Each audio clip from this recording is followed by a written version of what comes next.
I'm not going to beat around the bush. This is a really stupid idea, and this challenge run was extremely frustrating to do. But it was also kind of fun. So, what the hell does the title mean? Well, an energy tank in Metroid is something that gives you more health. You start off with 100 health, and you get an extra 100 more every single time you collect an energy tank. There are 14 in Super Metroid, but I was just like, nah, let's only take one. Because, you know, I'm a Souls gamer. I have to be a masochist. Before we start the run, let's do the 3 rules. First, under no circumstances do I collect another E-tank, even if a certain part of the game is impossible without it. We will be avoiding glitches, specifically game-breaking ones, which is very subjective, so I'm just going to try to avoid any glitches altogether. And reserve tanks, which are basically backup energy tanks, are allowed for only certain bosses. Since you have to use them manually, I consider them fair game. But only when I'm fighting bosses, and I will try to avoid using them as much as I can. Speaking of Metroid, me and the Laureator just made a Discord server. Allow this 5-second announcement to tell you just how great this server is. We have amazing conversations, such as the real-world value of Samus's feet pics. Go and join right now, because it's pretty awesome. And now, it is time for the run.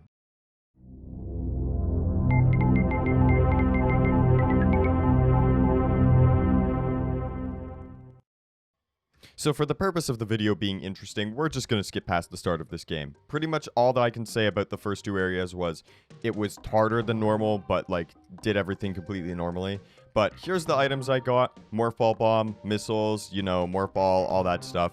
And our 1 energy tank we are going to be using for the entire run. So let's skip to the first major boss, shall we? Kraid. I expected Kraid to be a tough challenge, but he actually only took me 2 attempts, and the second attempt where I beat him, he didn't even take off a full energy tank worth of my health. Now, Kraid already isn't that hard of a boss in the vanilla game, but there was no AI improvements for him in this mod, which, I mean, isn't surprising considering that SNES games have limitations even with Romhacks. But now that we've defeated Kraid, we've gotten the item he's guarding, the Varia suit. This is by far at least the second most important item in this run, because it's one of 2 suit upgrades, and suit upgrades, on top of doing many other things, give you reduced damage from everything, which is obviously super helpful for this run, because can't get more health? Well then, just take less damage. With this item, we can finally go to the best area in the game, Norfair. It's the 3rd area we have to go to, and oh boy, was it challenging.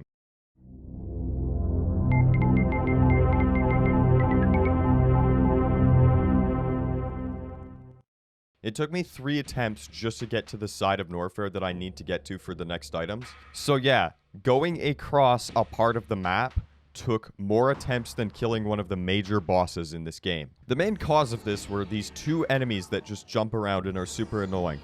They also take away half of my health if I get hit by them once. So if I couldn't kill these before they hit me, I was basically screwed, because even if I killed them before they hit me again and killed me, I still would have to trek through the rest of the place with half health and usually would just die before I could reach the save station. Luckily, we made it through because that could have been a lot worse. But I shouldn't be speaking yet because it does certainly get worse. After all that's said and done and I've reached the save station, then I do some exploring in this area to get the speed booster. Which is awesome because now I can leave this hellhole behind along with all the one-shotty enemies with it. Although obviously I will be back, this is a Metroid game we're playing, so backtracking aplenty. And then after we use the speed booster to get the ice beam, we then backtrack all the way up to Red Brinstar so we can get the power bombs. These explosives will be super useful for later bosses in the game and also are helpful because, well, I kinda need them to progress. After backtracking back to the area where we got the ice beam, we use a power bomb to open this hidden hatch so that we can get to our next boss, Crocomire. He goes down easily, although he did take 2 attempts instead of 1, just because I got bad RNG on his fire breath attack. After getting the grapple beam, we then head back, but I actually tried to grab this energy tank along the way like a fucking idiot because I actually forgot what item was here. After that, I go back to the first 2 areas in the game so that we can get some more items that I couldn't get earlier and acquire them. They'll certainly be helpful because I do need as much missiles and super missiles as I can get my hands on, but I do actually have to pass up the super missile expansion because since I don't have the space jump, I can't get the super missile without also getting this energy tank. After I've gotten all the items I can think of, we go to the next place in the game, the wrecked ship. And this is where the run gets juicy.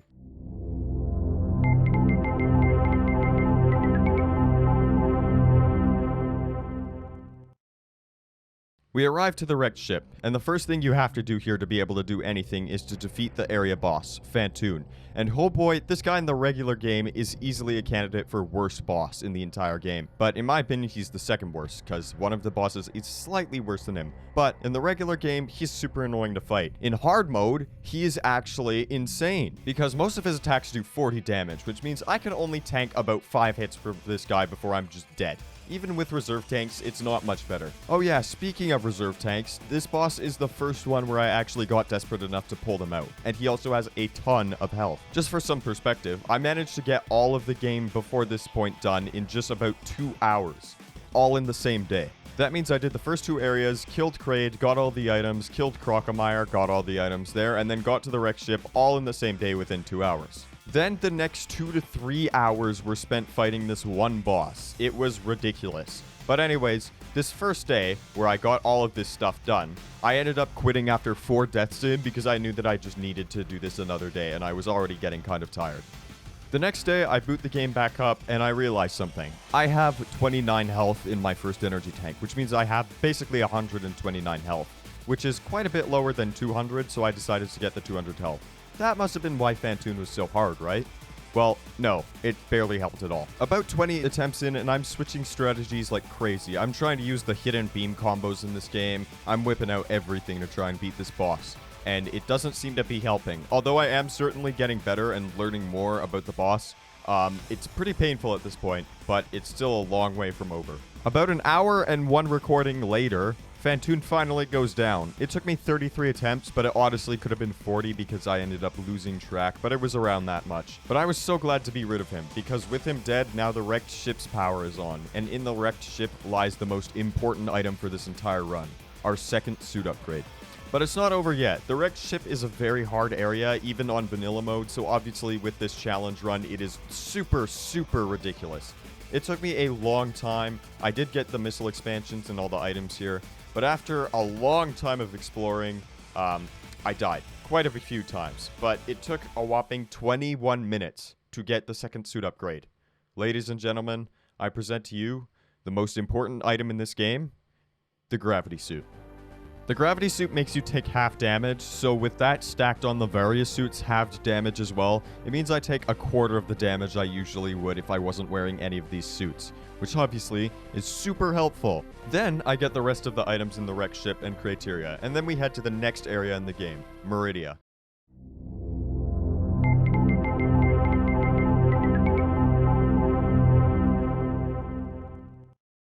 The good thing about Meridia is that there isn't really a difficulty spike, unlike the other areas where you'll find new enemies that do a lot more damage than the previous ones. Meridia is by far the calmest area in the game and is a nice change of pace because it prioritizes exploration way more over fighting, which is obviously nice in a Metroid game. We go and kill the most forgettable boss in the entire game, the mini-boss Botwoon. He's a super easy boss and he goes down relatively easily, except I actually died to him because, well, he did a lot more damage than I expected he would. But still, my second attempt, I killed him with ease. After I get to the save station that's like 2 rooms away from there, I go fight the boss Dragon. And Dragon is the worst boss in the entire game. She's not a hard fight, it's just an annoying boss fight, because if I get grabbed by this, I'm literally instantly dead. There's no way I can survive it. Oh, kind of inspired another shitty boss in the next game? Why the fuck was this brought back is what I'm wondering. But anyways, it took me like a good 30 or so attempts, like a half an hour to beat, but that was just because it just is so tedious to fight because it's just going back and forth and back and forth and back and forth and shooting. And then if you mess up, well, the grab of death has got you and then you're instantly dead. I oddly enough could have cheesed this boss, but I actually didn't realize that this cheese tactic wouldn't kill me because I thought that I wouldn't have enough health on hard mode, but no, it turns out I probably would have survived it. So yeah, that's embarrassing. After we kill Dragon, we get the item she's guarding, the space jump, which is my favorite item in the entire game. It's just an infinite double jump. Very fun times. The next area up is Lower Norfair, which I was not looking forward to. I was extremely worried because it is the hardest area in the entire game.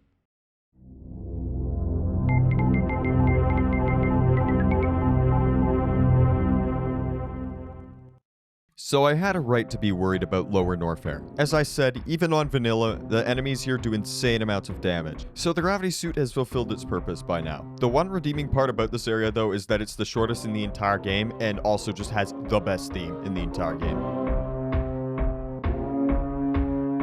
Within 2 minutes of being here, we fight the mini-boss of the area, Golden Chorizo. This boss took me around 10 attempts to kill just because of the fact that I could not be offensive at all during the fight. Almost all of its attacks would kill me in less than 4 hits, and it can throw my super missiles right back at me, which cuts my health in half. Eventually I do beat him though with the help of this cheese strategy I found where he just can't hit me, and this brings us to the last major item in the game.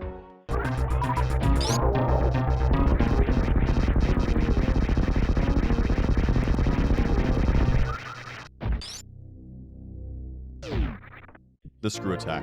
This is an extremely good send-off to getting items in this run, not just because it means I'm nearing the end of the game, but also because this item is extremely damn good. This upgrade transforms Samus's space jump into a vortex of death, essentially. Any non-boss thing vulnerable to damage touches this, and it instantly dies. And it also makes me immune to most damage when I'm using it. A feature that's easy to take for granted in vanilla runs, but obviously super helpful during this kind of run, where I cannot get hit. Again, since Lower Norfair is a short area, I can actually get across to the next save station in 5 minutes. Not without some close calls though, as basically every enemy does well upwards of 30% of my health in one hit.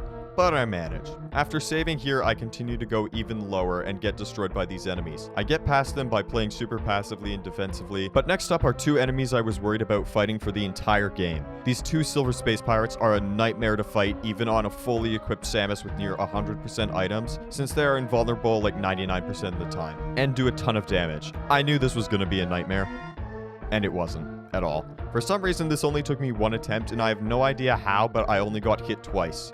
But hey, a win is a win. However, this being much easier than I expected does not last at all. I now have to fight the second last and hardest boss in the entire game, Ridley. But hey, I beat all the other bosses, so this shouldn't be too bad.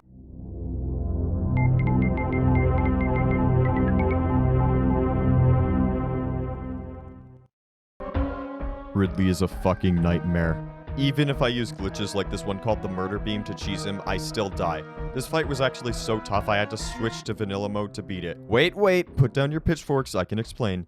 So the main reason why I struggled with Ridley so much was because, well, it's an extremely hard boss in the vanilla game, but also when I'm tired I tend to do terribly at video games.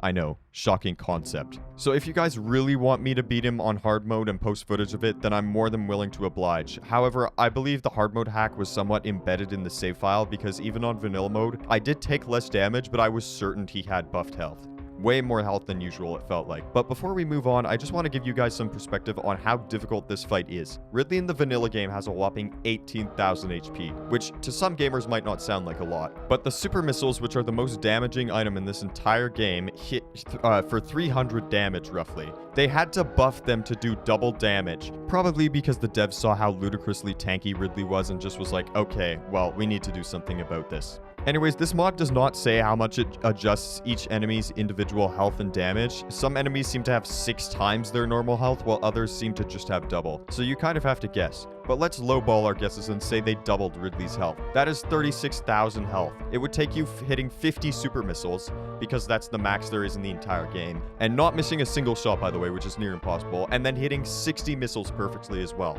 and then not dying, assuming you don't die during that. Oh yeah, and he's also getting progressively faster and more aggressive as his health gets lower. And this is of course assuming they only doubled Ridley's health. I brought him down to basically his last phase multiple times, which means that he's almost dead, some even damageless, and it felt like he had 5 more minutes of fighting left in him. And yes, he'd pull out some bullshit combo. Since he was almost dead, he was more aggressive, and I just couldn't beat him. So yes, I killed him the good old-fashioned way on the vanilla game, but it is definitely possible to beat him like this. This is not like a roadblock. This is just I was tired and I wanted to beat the run type thing. So that's why I beat him in vanilla mode.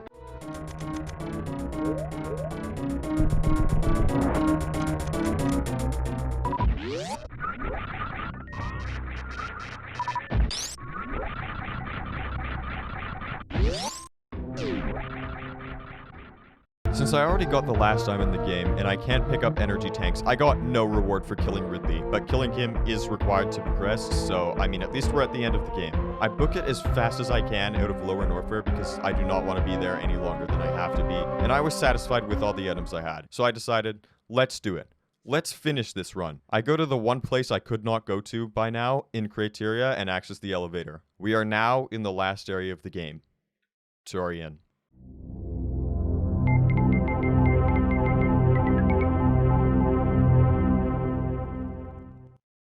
This is the shortest area in the game, which I know I said about Lower Norfair, but it's hard to consider Tourian an area because it's just like a couple linear hallways with no items. The only thing noteworthy that this area really has is something every Metroid game needs. Metroids.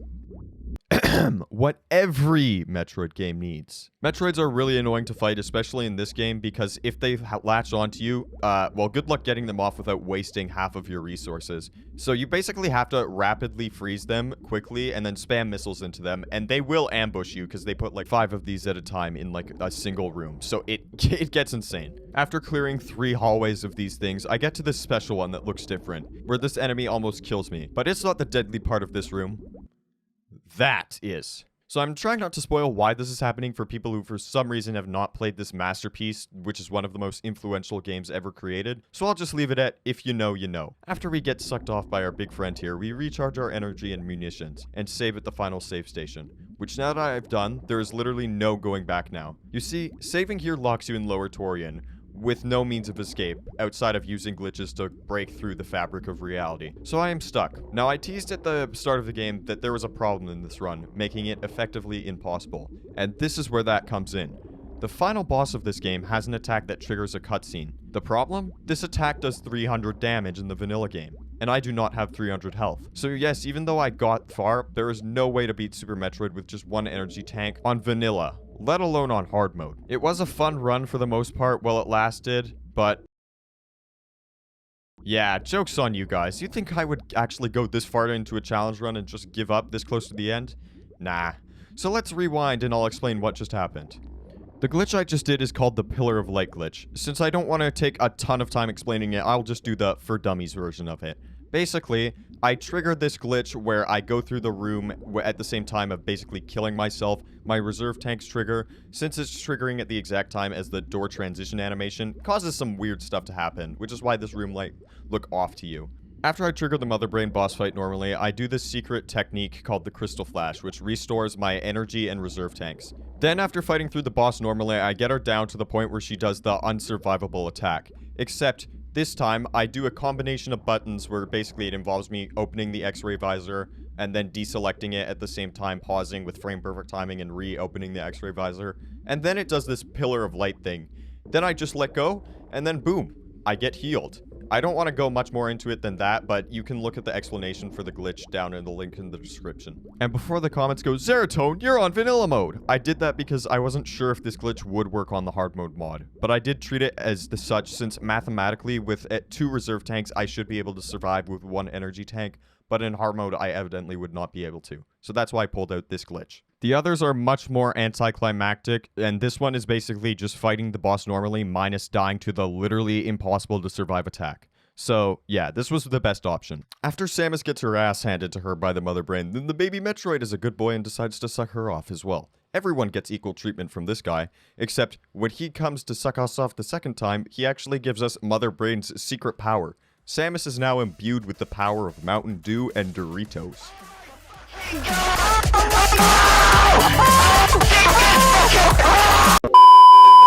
After we beat the final boss with the power of Mountain Dew and Doritos, the planet's self-destruct sequence gets triggered, and I run for my life. Even if these pirates two-shot me in hard mode, I mean, I don't know. It wouldn't matter at this point because I one-shot them anyway, with the power of Mountain Dew and Doritos. So we make it to the top, save the animals of course, and make it into Samus's ship roughly with 40 seconds to spare.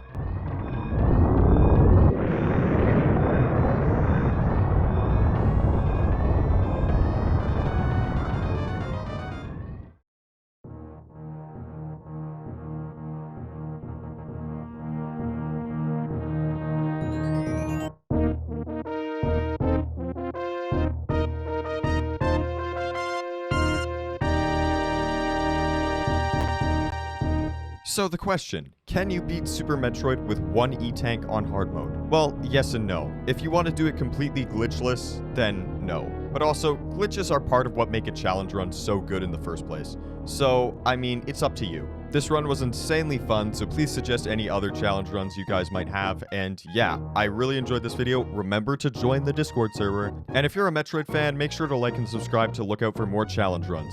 Anyways, I'll see you guys in the next one. Goodbye.